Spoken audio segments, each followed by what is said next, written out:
monde a dû ressentir un jour dans sa vie ce sentiment-là lorsqu'on rentre chez soi ou lors d'une discussion avec un groupe de personnes ou même lorsqu'on est hype lors d'une soirée et tout et puis bim, elle vient comme ça sans avertir là.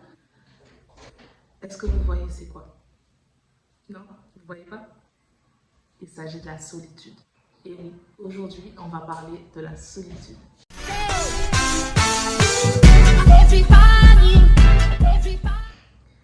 Hey, qui j'azote, ça fait longtemps.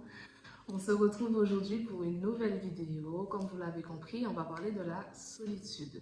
Alors, je vous rassure, je vais pas pleurer ou etc. dans la vidéo.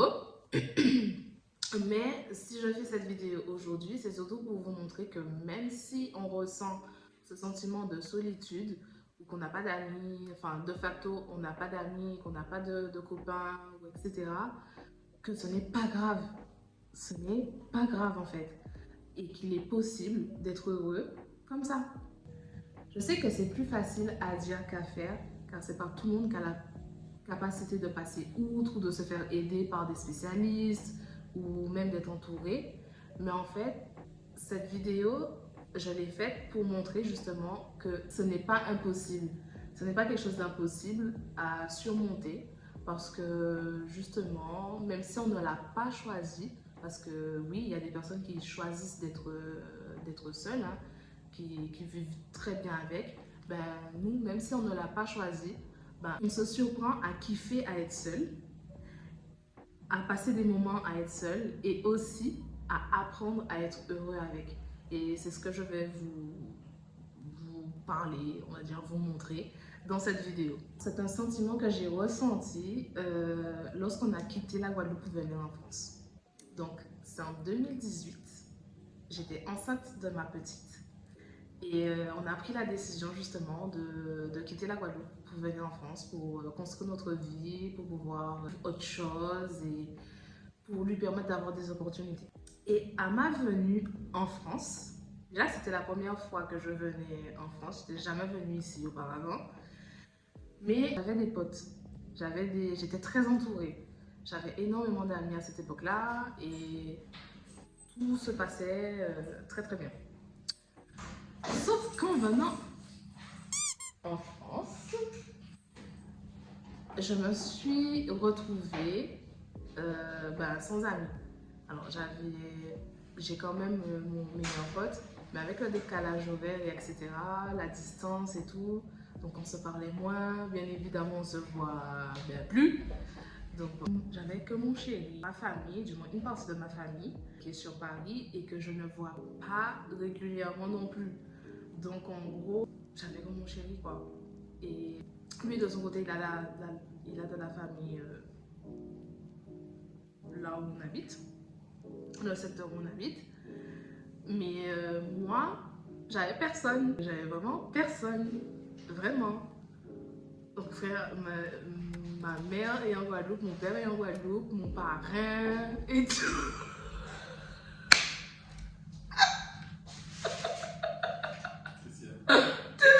C'est ça, perturbation de la perturbation. What? Donc ma mère est en Guadeloupe, mon père, enfin, toute ma famille la plus proche avec qui j'ai grandi et que je voyais tous les matins, tous les jours quoi. Quand je suis arrivée, j'étais vraiment toute seule, je connaissais personne sur cette petite terre inconnue là. Tellement inconnue que lorsque je sortais dehors pour acheter par exemple du pain ou autre chose, je parlais pas pour les gens et les gens ne me parlaient pas forcément non plus. Et j'étais pas prête à ça, j'étais pas habituée à ça. Parce qu'en Guadeloupe, tu sors dehors, tu peux parler pour ton voisin au calme, que tu le connaisses ou pas quoi. Il y a cette proximité en Guadeloupe qui est géniale. Et quand je suis venue ici, comment dire que c'était le néant quoi. Ça m'a déstabilisée, perturbée et même frustrée. Et tellement ça m'a mise dans ces états-là, et tellement aussi j'ai ressenti la solitude, mais ça n'a pas levé. Quelques temps après, je me suis inscrite sur un site pour me faire des amis. Le truc était tellement hard sur moi, tu vois, que j'étais tellement désespérée. Je me suis inscrite sur un site pour me faire des amis. Alors bon, je ne juge pas les personnes qui s'inscrivent sur un site pour pouvoir se faire des amis, etc. Mais c'est juste que moi, ça m'a... Voilà quoi. C'est pas possible ça. J'avais tellement ce besoin-là, j'étais tellement dans un état où quand je vois, par exemple, mon chéri, il a ses potes et tout, d'autres personnes aussi qui ont leurs potes, ils vont en soirée entre potes, ils font des trucs entre potes. Tous les meufs aussi, tu vois, quand tu allumes la télé, tu regardes des séries, tu vois, les meufs, elles vont faire des trucs à plusieurs, etc. et tout.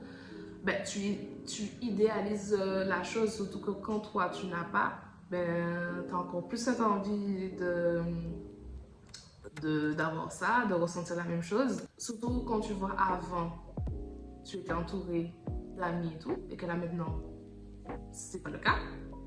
Tu te mets encore plus cette pression-là pour te dire, mais moi aussi je veux ça, moi aussi j'ai envie d'avoir des amis, moi aussi je veux être entourée, j'ai envie d'avoir une pote avec qui je vais parler pendant des heures, lui raconter ci, ça, être H24 avec elle, etc., etc.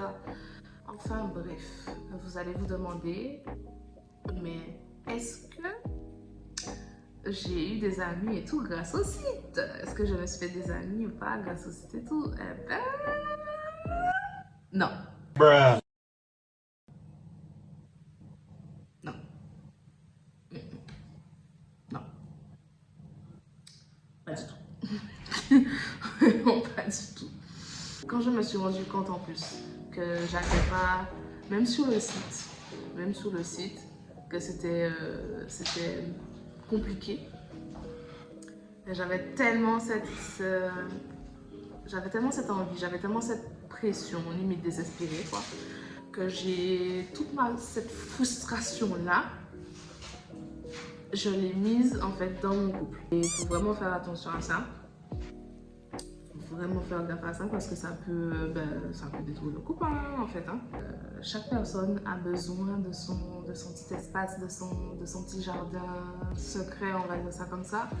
Et le fait d'être tout le temps là, qui demande, tu vois, l'autre personne, elle peut être saoulée, étouffée, là quoi. Ça peut vraiment saouler en fait, tout simplement. Ça saoule en fait. Même il faut doser quoi, faut quand même doser, c'est pas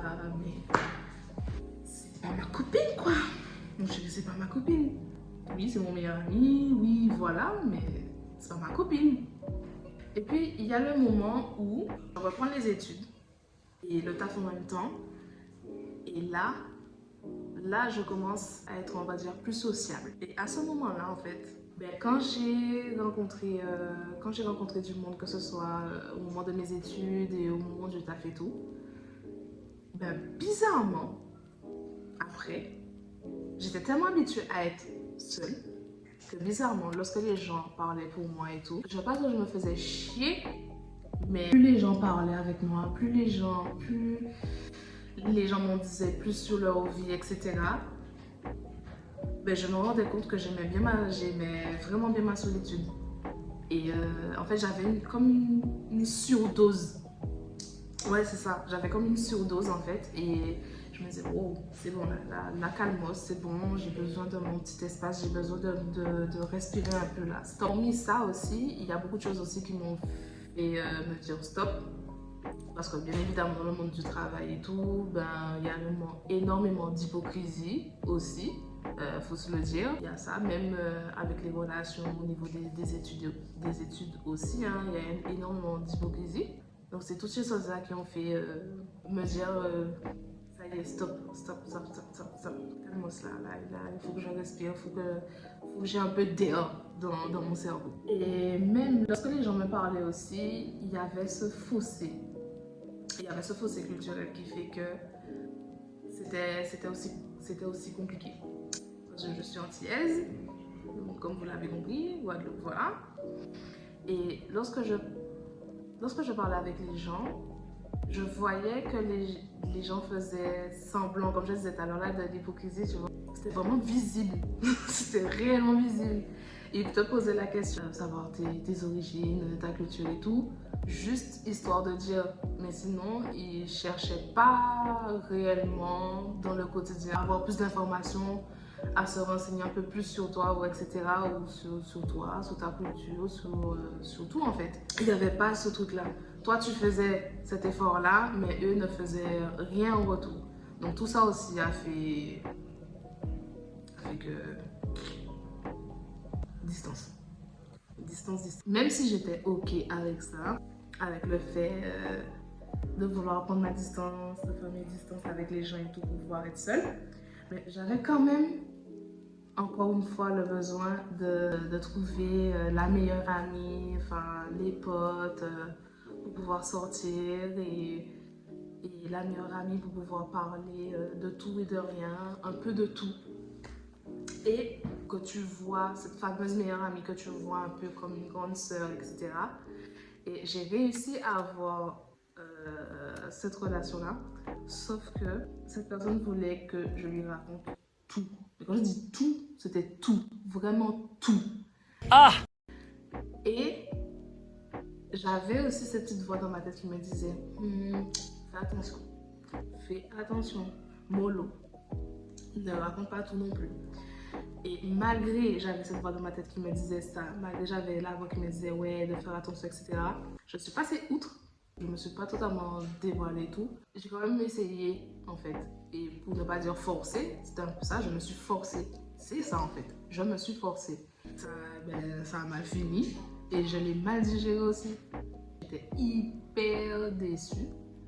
Parce que justement, je me suis rendu compte que j'étais pas moi-même. C'était pas tout le temps je voulais parler pour la personne, etc. La personne même ne le comprenait pas forcément.